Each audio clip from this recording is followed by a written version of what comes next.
Hello, good evening, everybody. Welcome in. This is Guerilla Sports Off Ice Postgame Live. Preds.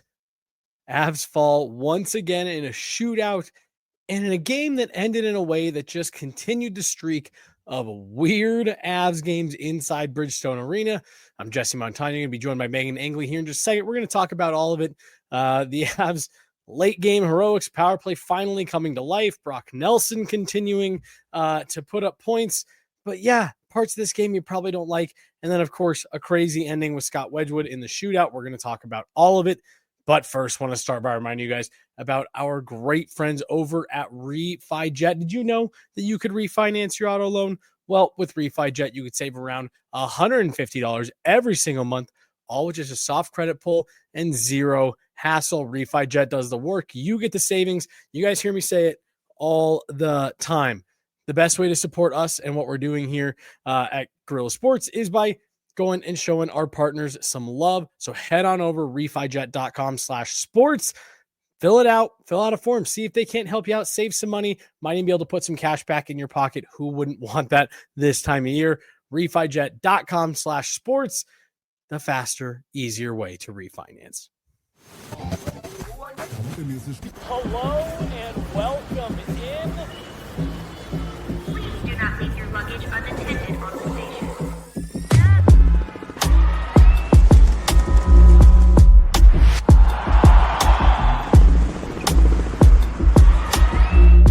Welcome to the show.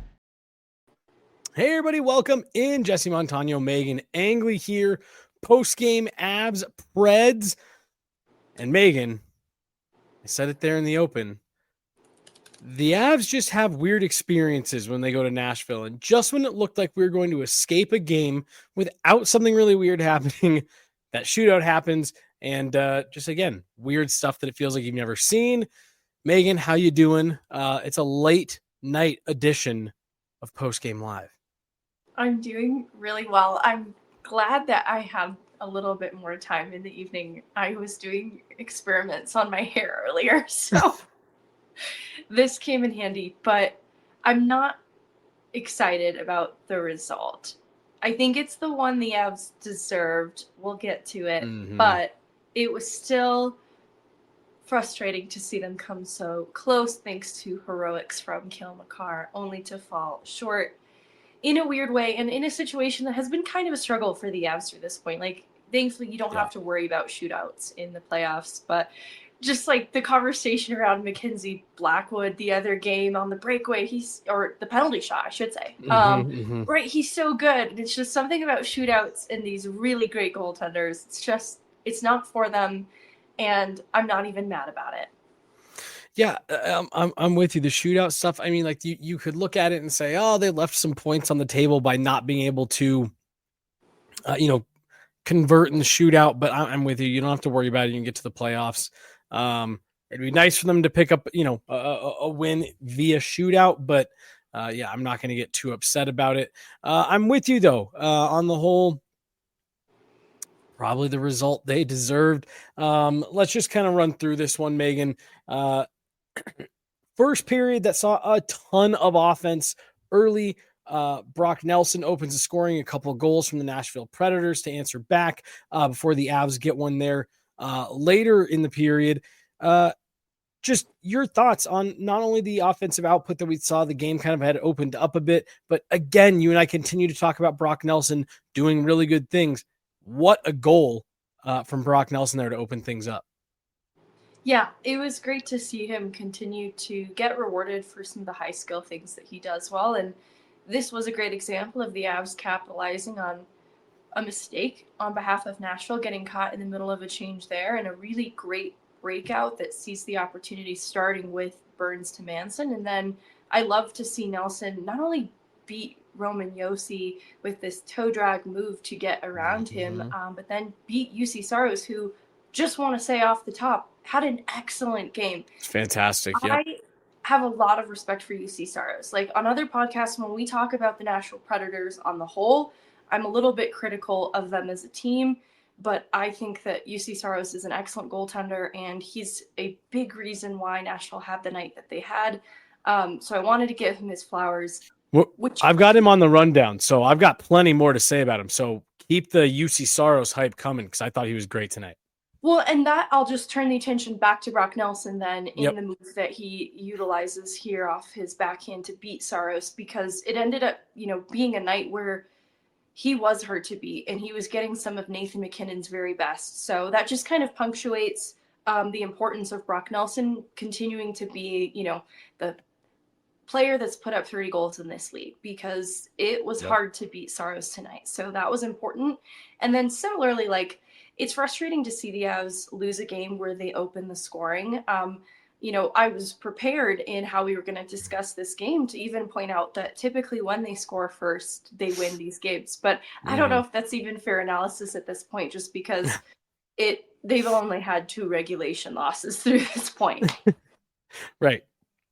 No, it's funny because I'm totally with you as the game is winding down there. And truthfully, Megan, I'm going to be completely honest. I thought this game just felt like a regulation loss game for them, to me. And so as that clock was ticking down, I was doing the same thing. I was sitting there thinking about, okay, well, how do you quantify this game in a loss like this? Or maybe you don't like it and then they find a way to pull something out of it. I also wanted to just make sure we gave a shout out to Arturi Lehkonen. I loved the effort in front of the net for the goal, but I loved it even more, Megan, because a shift, maybe 2 shifts before, he gets tied up with Wilsby in front of the net, and Wilsby kind of gets the better of him. And, Arturi Lehkonen's a tough guy to handle in front of the net. He gets to a lot of loose pucks, outmuscles a lot of guys, and he lost a battle there. And I think it is 2 shifts later, he gets back out there, gets tied up with Wilsby, and finds a way to find that loose puck and punch it home. To your point, Saros was hard to beat tonight. You had to get to the front of the net to find a way to get by him. It felt like, and I saw Lehkonen again, just the ultimate example of that. Absolutely. It was such a Lehkonen goal in that it's hard fought start to finish. And it was also very representative of Nathan MacKinnon's night that he had. I think lost in all of this, because they don't come away with the win, is the individual effort of Nathan MacKinnon at the start of this play and just throughout the night, playing relentless. And I think he was a lot for Nashville to contain. So tip of the cap to Nashville too, in trying to keep up with Nathan MacKinnon. 7 shots on net at the end of the night, 9 additional shots either missed or attempts blocked. He was putting everything to the net outside of the power play. We'll get to that in a second. Yep. That's tongue in cheek too. This isn't pointed directly at Nathan MacKinnon. But where I'm going with this is he's got, 2 defenders on him as he gains this zone entry, and the back check support of Forsberg's ultimately who works the puck off of him, and he fights to get it back just in an instant. Not a chance. Doesn't matter. 3 skaters on him. This is Nathan MacKinnon's shift. And so he gets that puck to net just on the wall, puts it on net for Lehkonen, who was battling just as hard. And it's one reason why I love Lehkonen and MacKinnon on a line together too, as Nathan MacKinnon, as we know, has that dog in him, but so does Arturi Lehkonen at the net front with Wilsby on his back, battling to stay in this play as well. Yeah, classic Lehkonen goal. I'm with you. As it shifted to the second period, Megan, I really thought it kind of leveled off. Like that felt like a first period where it was opened up a bit, and I didn't know if the Avs, it looked to me like one of those things where maybe the Avs were saying, okay, we were able to generate some offense, and this is a tie game. I don't know if we want to get running up and down with these guys, not just these guys, but at the end of a 4-game road trip, there is some skill with that Nashville team, and it just seemed like everything kind of settled down a little bit in the second. Really not. I don't have a ton in my notes here, but I thought this was where Saros started to shine. Was in the second period, and this is also where, in my opinion, you started to look at the Avs, and it's like, okay, this power play is a little bit of a problem here tonight. No, certainly. And this would be the point in the game, too, where I point to a conversation around goaltending on Wedgwood's side of things, too. If you look at the high danger chances, how it shakes out through the entirety of the game, it favors Nashville. And so my criticism of the Avs, outside of what we'll get to in talking about the power play, even though Cale Makar does get one late, is their net front coverage. I just don't think they did enough to defend the net front and make this a punishing area to play, giving up some of those high danger chances, which Scott Wedgwood did have a lot of answers for. And so I don't think this is a bad Wedgwood game. You know, that metric we talk about, expected goals against, yet again comes back favorable for Wedgwood, who I think, you know, just to the eye, it wasn't a perfect game, but I want to give him credit for coming up with some of those high danger saves in the second period in particular, because it's weird that the Avs had so many power play opportunities, man advantage, controlling possession, and still gave up so many high danger chances from the second period on. So putting that into perspective, I think Scott Wedgwood really played a bigger role in this game than maybe we'll realize, especially in considering the role UC Saros played in this game opposite him. You know, there was quietly that goalie duel at play here, but some of that is of the Avs own making in maybe not making the net front harder to play against. Because I think, you know, when you look at the goals against, they're not all so much as a result of not defending the net very hard. But I still think that made not only Scott Wedgwood's night more difficult than necessary, but the Avs as well, because that just gave Nashville that little bit of momentum at points in this game that kept them in it. And because it was so hard for the Avs to beat Saros, it was a close game. And so Nashville really capitalized on that fact. So, you know, that's my kind of second period, even though it's scoreless. And then we'll talk about the power play. Well, and so I want to talk about the third, because this is where I was sitting there going, all right, how do you assess this game? Because I really thought that Nashville kind of took it to the Avs for stretches in that third period, especially in the latter half, where it just really seemed like the Avs were having a hard time getting out of their own zone, or having difficulty winning puck battles, and Nashville just putting a lot to the net. That goal that they scored with whatever it was, 7 minutes left, felt kind of inevitable, and it felt like the Avs got back on their heels a bit, and you just had too many shifts, maybe not necessarily in succession, but within a short period of time, where the Avs just really kind of got outplayed by Nashville. And you're sitting there going, okay, is this the end of a 4-game road trip, or is this details not being sharp, getting caught on the ice for too long, not being able to get pucks out, you know, not hard off the glass, crisp passes. And again, you get partial credit for being able to respond. Like you said, we're going to talk about the power play right after this. But just what did you see there? Where again, to me, it felt like Nashville made a strong push back after, you know, the Avs looked fine for large stretches of this game there in the middle. Yeah. So you look at the Reed Schaefer goal earlier in the game, and it's more or less a lost battle on the outside. Like it's also just a little bit in some of those battles, pucks, when they do eventually shake loose, go weird places. And because it happened so quickly off the draw, that one was just a little bit weird. I'm not going to weigh in too much on that. But the Brady Shea goal is unfortunately, you know, I don't like to single out any one player. Like there's some breakdowns that lead to this, because this is born off of a rebound that then, you know, Malinsky, Girard are trying to break out the puck, and Girard just loses a battle to Stamkos behind the net, which allows them to cycle back up high. And then Malinsky's without a stick at the net front, potentially accidentally screening Wedgwood in the process. And so it's just one of those things where even the littlest of, you know, what would the difference of this play had been if Girard, because he has the speed advantage and got to that puck first behind the net, have been if he was able to get away from Stamkos, to just avoid this cycle altogether. It's easy to look at that in hindsight, but given the succession then of maybe some battles lost, and that just feeling in that frame that the ice was tilted in favor of Nashville because they were battling just a little bit harder, it does make the difference. It goes back to that bigger point of like making your life harder than you need to. Because the high danger chances in the third period is where it was 7-1 in favor of Nashville. And so they certainly just made their lives and their goaltenders' lives hard, and they're chasing this game at this point. So it is tough, because we talk about how the Avs are very good at playing pretty consistently for a full 60. And so letting up on those battles is typically not something that you see this team do. And this is a Mhm. really good cautionary tale as to why they can't deviate from that aspect of their game, even for, let's say, 7 minutes in the third period. Just because of how that Brady Shea goal cost them. They're lucky, they get the heroics of Makar later in that period, but hopefully that will be kind of the bigger learning lesson as to why this process, like in Bednar's system, works so well for them, and why even just taking like a shift off can really cost you. Yeah, Jared Bednar talks about it all the time. 5-man unit. That's the way that they play. And yeah, small mistakes here and there. It doesn't even have to be your full line that takes the shift off. You're totally right, Megan. Like a guy or two not doing their job can expose flaws when you play, as a 5-man unit. All right, I was going to go through a couple other things first, but let's get to the power play because I do find it a little bit funny that is what ends up salvaging this game for the Avs.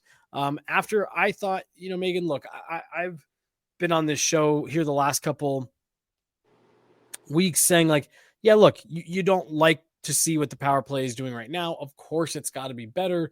You got to clean things up. I have a problem with the zone entries that we can talk about here in a second. I've been saying you can poke holes and all that. I'm not to the point where I'm worried about it. Because power plays are finicky. And the Avs have even done it at points this season where you play a couple back-to-back games where you, stack a few power play goals and kind of bigger wins. The Avs will go through highs and lows with their power play. That being said, this became a night where you got dangerously close to it being a game where it costs you 2 points and you don't pick up any. And what I don't like about it is when the power play isn't even competitive. And that's not saying the players aren't competing, the players aren't trying, but the first 3 power plays, 2.5, if you want to be extremely generous, there was no threat. You didn't feel at any point that they were, a real threat to score. They weren't really putting pucks to the net. Felt like they were chasing and resetting a ton. And like I said, there's a part of the entry that is just really bothering me because it seems like no matter what they do to the neutral zone, they keep trying to hammer it. But again, I think your power play eventually kind of, you'll settle out, but I liked cautionary tale, word, phrase you used a second ago of like, if you let this stagnate, like we saw it in April, you saw what can happen. Don't let it continue to feel stagnant. When I think putting pucks to the net and some movement I'm not saying it's going to fix everything, but I feel like it can go a long way. So the national broadcast had a really interesting way of talking about the Avs power play. And for one, I think it's great to step outside of our Avs focus for a second and hear kind of that outsider perspective, just running through the numbers. I don't know if this makes anyone feel better, worse, exactly the same.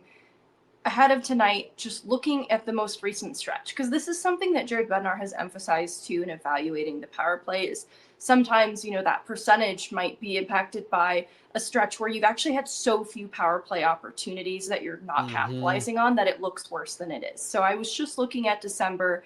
They were 4 games into December ahead of tonight, 8 power play opportunities, 1 power play goal. After tonight now, with 5 games played in December, they have, 4 additional opportunities. So 8, 9, 10, 11, 12 opportunities, 5 games, 2 power play goals. It's still not a great percentage. Just wanted to put that into perspective. The national broadcast described the Avs power play as going out with the will to humiliate teams. They're not just trying to score goals on the power play. They're looking for the highlight reel goal. And so this is my analysis on top of that, because I do think this is an interesting point. I think there's a stubbornness about the Avs power play right now, and just observed through this point too, where they return to aspects of their power play that are their weapons. And that is a Nathan MacKinnon. It is, Makar shot from distance. Though sometimes I think they turn to that trick in their bag a little too late after like several failed power play opportunities.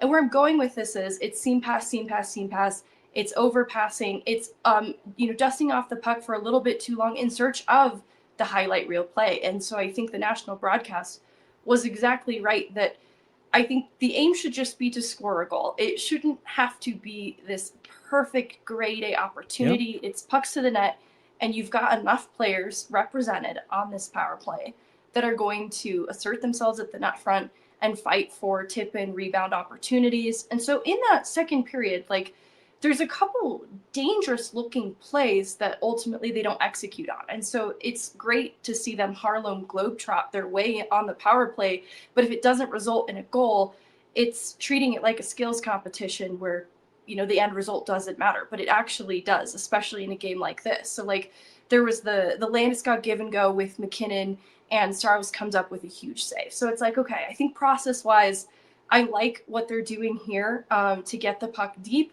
utilizing Landeskog as kind of that net front presence. And in this case, it's McKinnon who ends up being, the shot in close.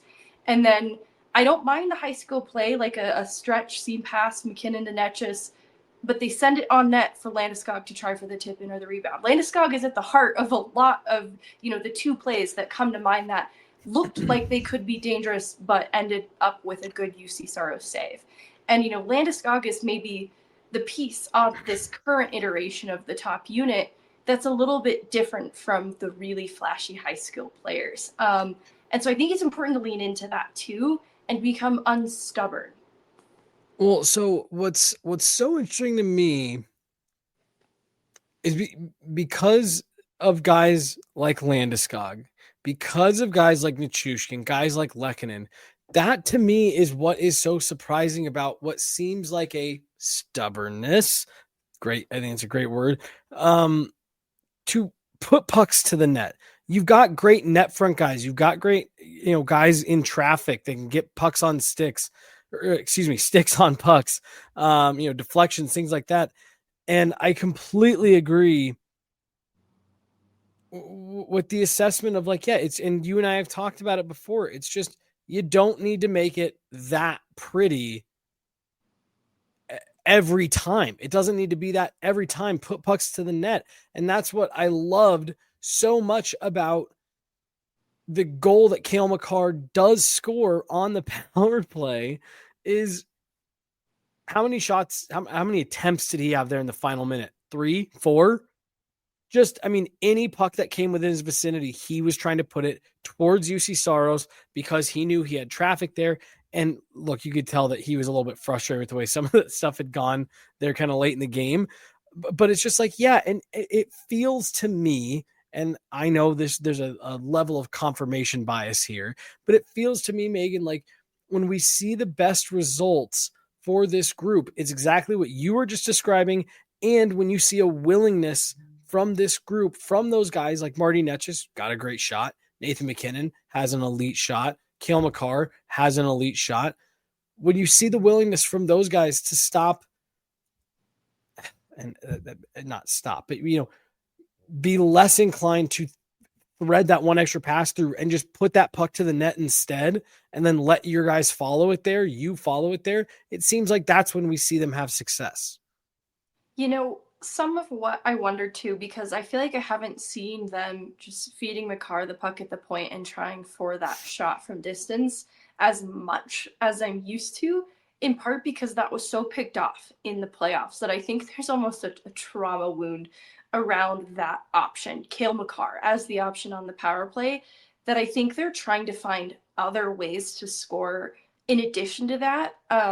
I think that's what's costing them a little is they still need to be testing that out in season because there's a reason why it does work. I get that it was, easy for Dallas's penalty kill to pick up on this fact and key in on Makar specifically out high, but they still need to make sure that this tool, this threat on the power play is getting use in regular season. Mm-hmm. But I can also understand maybe the intention behind what they're trying to do in looking for these different looks on the power play, but I am not endorsing what I'm seeing. I think in an effort to be more creative, add more variety to what this power play can do, they're overcomplicating it. And so it's important for them to have the variety and the deception on the power play, especially going into a playoff series, which I think is what this is at the root of all of this. I think they're traumatized by the ineffectiveness of the power play in the playoffs. And it's leading to some troubles right now in the regular season because they just desperately don't want to run into that same problem again. But as a result, right now, I think we're seeing an Avs team overcomplicate it. And more important than preparing the power play for the playoffs is building confidence in your power play, because you're going to need that in the playoffs. Overcomplicating, I think, is a great word. I also completely agree with the fact that I think they are, you hear the term used a lot, squeezing the stick. I think you can see a tenseness to them on the power play, and I'm completely in complete agreement with you on the. I think it's something that's in their heads a bit here, whether that's last season or slow start this season, whatever you want to say it is. I think it's in their heads, no doubt about it.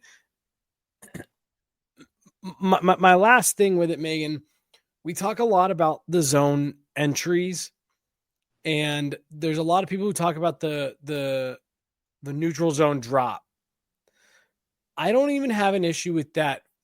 Where I'm getting actually annoyed watching it is they're hitting a drop. They're even sometimes hitting a double drop, and then they are still forcing another drop pass just inside the blue line. And I think it comes from the fact that I think when the Avs and Nathan MacKinnon first started doing the drop pass zone entry, that really backed guys off. And it was a great way to get your power play established quickly with the guy at the point, hit the zone, back the defenders off, drop the puck, boom, you're able to establish it. Every team in the league has seen all of the tape that the Avs love to do that. Get in the zone, hit the guy on the wall just inside the blue line. That pass is getting picked off. Guys are getting pressured. There's no time. There's no space. That's the part of the zone entries that, me, from my perspective, I would love to see changed. That quick pressure on a guy, they're not allowing themselves the opportunity to even get established in a zone. And in my opinion, Megan, they're forcing that pass there just inside the blue line because it worked for them for a long time. And I just don't think it is anymore. No, I think the thing that's going to work for them best is to come ready with their work boots on, which I'm not saying they aren't, but to be ready to fight for that puck deep into the zone, because they're going to, gain something of an advantage utilizing their speed, but they're still going to have to fight for that puck down low, I think is ultimately what it'll come down to. And whether that is then a drop pass deeper in the zone to your guy at the half wall to then begin setting up inside the zone, it's just going to take a little bit more time, and it's going to require you coming ready, committed to go deeper at the start of that entry. And building on kind of what I was saying earlier with Makar, the shot option from the point, it's his first power play goal of the season. I think April 3rd. Is worth noting then that they have 17 goals now on the power play. 6 of those goals, Nathan MacKinnon, 3 Marty Necas, 2 Brock Nelson, 2 Victor Olofsson, Landeskog 1, Lehkonen 1, Nichushkin 1, and Makar gets his first tonight. I think that reinforces this fear of returning to Makar as the shot from distance on the power play because of what happened in the playoffs. But it's important for them to work that out in the regular season as well without completely abandoning it, because Nathan MacKinnon being your sole goal scorer on the power play is going to be very easy to pick up on in a playoff series. You do have to have more options to turn to beyond get the puck to 2-9. And I think that, as much as I'm talking about them not overcomplicating it, I do think that in simplifying it, then suddenly your guys that you brought in to be shooters like Victor Olofsson or Marty Necas, who I think could lean on that a little bit more, I think you see that number start to be a bit more balanced across your power play guys. My last thing here, building on the Cale Makar, being the option from the point, that's another. I'm not just saying shoot it to be the shoot it guy on the power play. I think by giving yourself more guys that are willing to, say figurative, like, hey, I'm a threat to put this puck to the net. You're going to force teams to have to get in those lanes more aggressively. I look back at that Dallas penalty kill, and there was so much of it that, we use the phrase telegraphing when you say, oh, guy was, looking right at that guy he was going to pass to. The Avs weren't necessarily telegraphing with their eyes where they were going to go. It just felt really predictable, really obvious where they were going to go a lot of time, to your point. And, that reliance on that Cale Makar shot from out high. And that's another part of the reason why I say, like, I'd like to see the Avs just putting more pucks to the net from the guys that you just listed, those types of shooters, and make a team on the penalty kill say, oh, I can't jump this lane because Marty Netchus might put this puck to the net. That inspired one additional thing before we wrap up the power play conversation. But going back to the issue in the playoffs, it wasn't like when we say movement, they were moving the puck perhaps too much, but they weren't moving themselves. And so I even look at like the two plays that spring to mind before the Makar goal that I felt looked the most dangerous, and it was them moving themselves. It's McKinnon getting down low, working with Landeskog at the net front. And so I do think a lot of this goes back to breaking free from the passing mentality, because moving the puck that way is easier for them to pick up on lanes and defend in that way. But if they're moving themselves, especially when you have a dynamic skater in Netchus, a dynamic skater in McKinnon, then you have so much movement that's possible for you that can make the power play dangerous. And I'm towing this line carefully because we could quickly enter overcomplicating things in what I'm talking about, but I think it would really serve them, especially Netchus, because he's a player that I don't think has leveraged his skating through traffic enough on the power play. But when he does, he's very dangerous. It's not overcomplicating. Go look at how Connor McDavid plays on the power play, and that's exactly what Megan is talking about. All right, I'm going to throw a couple rapid fire ones out at you because it's late. Just overall thoughts on Scott Wedgwood. I'm with you from earlier. I actually thought he was really good. I thought he had somewhere between 2 and 4 really big, timely saves, including a save late where Cale Makar gets a little bit spun around there. And he has to come up big with the blocker. I thought he had a couple saves, including another blocker save through traffic earlier. Difficult save he made look easy. Like you said, the numbers may not fully bear it out, but I thought he had a pretty good night. Yeah, same. I have no issue with Scott Wedgwood's night. Did everything to give them a chance to win, like a fair, good shot at winning. On the other side, you and I both agree. I think UC Saros was great tonight. For as much as we can maybe nitpick at some things that the Avs did, areas of the game we didn't like, including the power play. UC Saros had that glove hand going tonight, and I thought he made life really difficult for Avs goal scorers. Yeah, I was trying to see. Yeah, the expected goals against 3.21, actual goals against is 3 for UC Saros, but that's one where the eye test is important here because some of those shooting threats were coming from players like Nathan McKinnon in close getting denied. So a really huge night from UC Saros. Jack Drury. I've gotten a lot of questions about him recently. Megan, I thought he was being utilized a lot in the third period, and I thought he had a lot of good chances. So on one hand, you're sitting there going, man, he's generating all these chances. I see why they're giving him so many looks.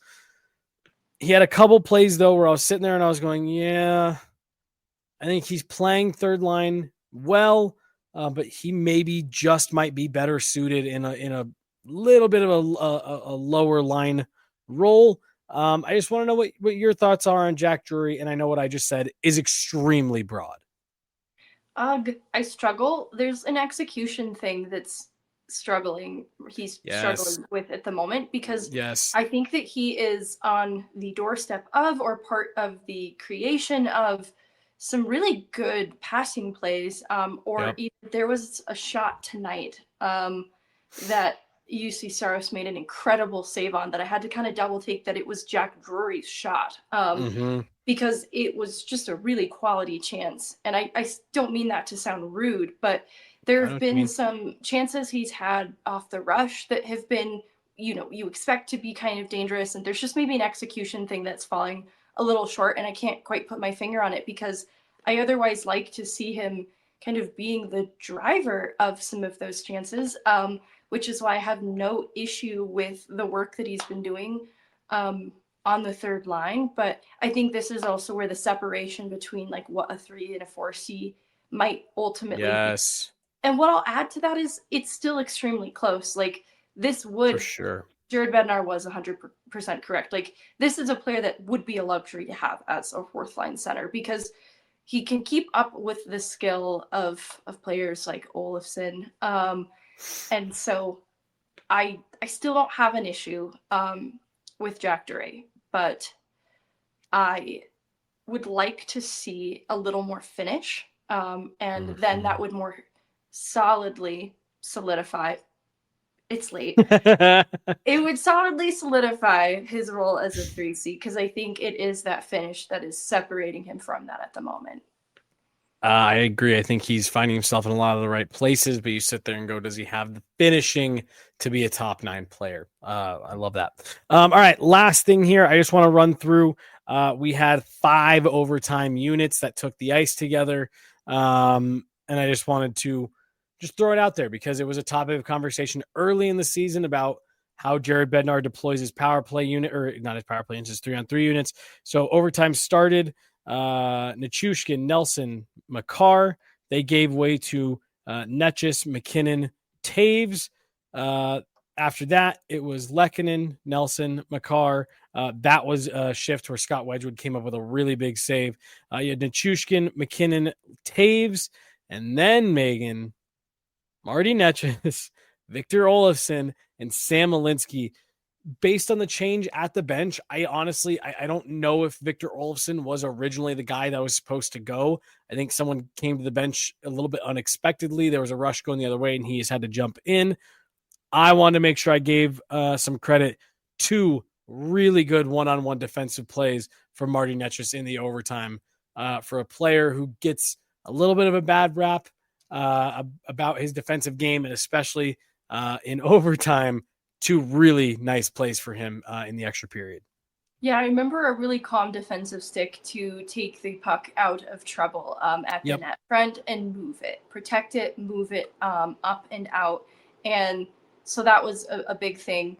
And I think like the decision to utilize Malinsky in overtime, there was a stick play on some rush coverage in the game earlier that helped to completely deflate a rush chance for Nashville. And move play up ice in transition that I thought was really skilled. And so I think like the decision around Malinsky is this is a player that you can trust has the legs, the speed to get back. He's another really dynamic skater. And so I think he would be a good option then to defend against what would be similar to an odd man rush in OT. But of course, then the skill of Netchis is there to hopefully help you to win the game. Walensky is kind of there, hopefully, to help prevent you from losing it. So I liked that he earned a little bit of trust. It just felt like a little bit of a reward for the trust that he's been building, with his minutes through this point, especially in the eyes of Jared Bednar. I feel like we've seen him be put in a couple of those situations where it's like, hey, that's something that we haven't seen before out of Sam Alinsky. And I'm with you. I think he's earning all that. We got a super chat and then just another funny comment that I got to pull up here. $2 from our guy Vaguely. Megan is going to end up with bangs, isn't she? This was from off the top when you were talking about experimenting with your hair. I am getting a little scared because like this is the second experiment I've done on my hair, and I keep getting a little more extreme with what I'm willing to try. It's with color though, so I don't think I won't cut bangs, you guys. We're safe, but I can't promise what color it'll be. For now. Can't promise what color it'll be. All right. I'm interested in seeing where this goes. And then Vaguely had another one that made me laugh. I spy Ozempic tree. Ozempic tree. So people have bullied me on Instagram for my Christmas tree. Not okay, you guys. Like this year? Yeah, because I posted a little close-up of it, and people are like, where's the rest of your tree? They missed Ozempic tree. They're not in on it. Yeah, fake fans. Fake fans.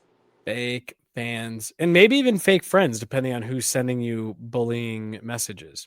Yeah, they're who you fans, so like they're. Oh, okay, all right.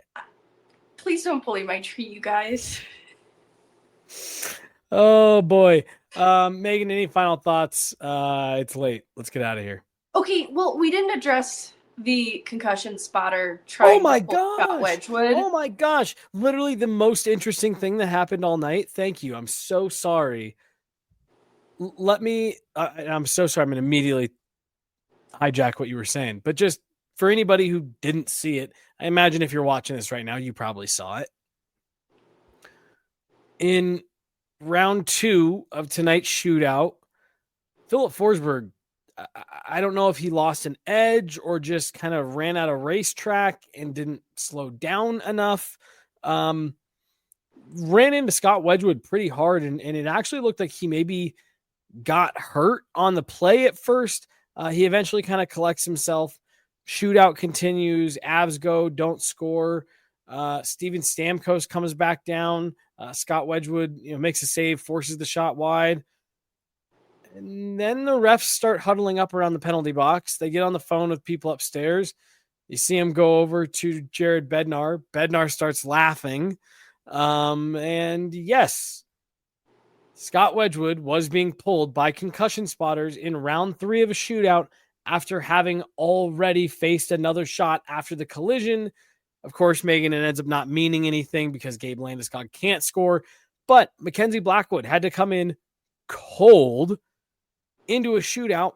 And my immediate thought was, man, the league better hope that he doesn't like rip a hammy or something right here.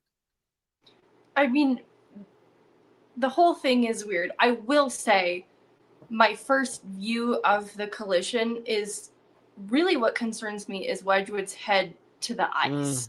It looks like that is where he might have hit his head a little hard. And it was very sweet how much Philip Forsberg was concerned, but that also prompted my concern that he's immediately flagging over for help to come. That like maybe whatever Forsberg saw on the play also really concerned him. But I also think they're former teammates and he really loved Wedgwood, so it's just maybe a natural reaction. Seemed like an accident. It totally seemed like an accident. I hate it though. I do think, anyways, I'm not going to get into it. I hate the collision. It did scare me a little. And then I wondered too, like, how far do you take this? Do they let that shooter go again, even though he made the save? Like, wait, we can't count this because he shouldn't have even been playing. He gets a redo, and it's Mackenzie Blackwood's birthday. If he went out on Broadway last night, he's probably not going to be very good coming in cold. And maybe Gabe missed on purpose as a courtesy to Mackenzie Blackwood. New conspiracy theory. I've obviously taken it way too far, but what scared me most, really, truly, was Nathan MacKinnon laughing on the bench. It was a haunting sight. It was scary. Well, laughter. And I do wonder if, because I know the rule used to be that you had to submit your first 3 shooters at the beginning of the shootout, and that was who you had to go with. But that rule has since been changed. You can use any 3 guys you want in any order that you choose. But I do wonder if Gabe Landeskog had gone over the boards. I wonder if that's kind of like okay, he's officially locked in to being the shooter. Or I wonder if Jared Bednar could have seen that psycho laugh from Nathan MacKinnon and been like, oh, I'm actually going to make him go. Yeah, Gabe, he's probably going to score. Yeah. Nate, please leave. Yeah, I don't know. I thought that was crazy. And like I said, my number one thought was, man, you hope Scott Wedgwood's all right. And he seemed pretty upset that he was being pulled out of the game. Yeah. But my number 2 thought was, okay, so if Gabe Landeskog scores this, do they let Mackenzie Blackwood get 90 seconds here to stretch? They have to. I'm trying to think if I've ever seen anything like it. I feel like I've seen something like it at the start of a shootout, not in the middle of one. Right, like going from overtime to a shootout, right. Yeah, and so I feel like I've seen a goalie be able to stretch between then, but you have to. That has to be some kind of a safety concern. Right. That's my thing, because like this isn't like you're talking stuff like in tight, needing to stretch, covering post to post, sealing the, like there's a lot of things there that could be a lot of rapid darting movements. And if you're cold, yeah, I don't know. I hope they would give them, like I said, 90 seconds to, hey, stretch out a little bit. But again, that just seems crazy. Had Gabe Landeskog scored, it's like, oh, okay, you're in sudden death shootout, and the goalie that is in has been sitting over there on the bench for the last 4 hours. I can understand the unreal laughter of Jaron and Nate in that situation, because even if Nashville were to win after that point, you just can't really count it. And we'll end it the way we started it. Megan, I don't know what it is about the Avs playing in that building, but ever since the Thanksgiving waterline break, every game in Nashville has just been weird for this team. And by weird, I mean stuff like your goalie gets pulled by concussion spotters 3 rounds into a shootout. Was the Burakovsky goal that went through the net in Nashville, or was that at home? It was. It was in Nashville. Mm-hmm. Wow. I don't know I'm going to have to think about this a little more. I'm a little troubled. Yeah. Yeah. It's not great. That's going to do it. She's Megan. I'm Jesse. Thanks for hanging out with us late night. Thank you to everybody who tuned in throughout the day today. It was a pleasure for us to host Dog Nation at the Guerilla Sports Studios for their Day of Giving. They raised well over $71,000. Had some great guests on. Michelle Goulet was in the studio. Doug Smale was in the studio, so it was great. Big shout out to them. Marty Richardson over at Dog Nation. Always a pleasure. Tomorrow's Wednesday, off day for the Avs. They're staying overnight tonight in Nashville. If Mackenzie Blackwood didn't go out last night, he's going out tonight for his birthday. Hope they have fun. We'll be back at it later this week. Avs end up 2-1-1 on the 4-game road trip. Coming back home should be a fun rest of the week. Megan, have a good one. Talk to all you guys later. Bye. Bye.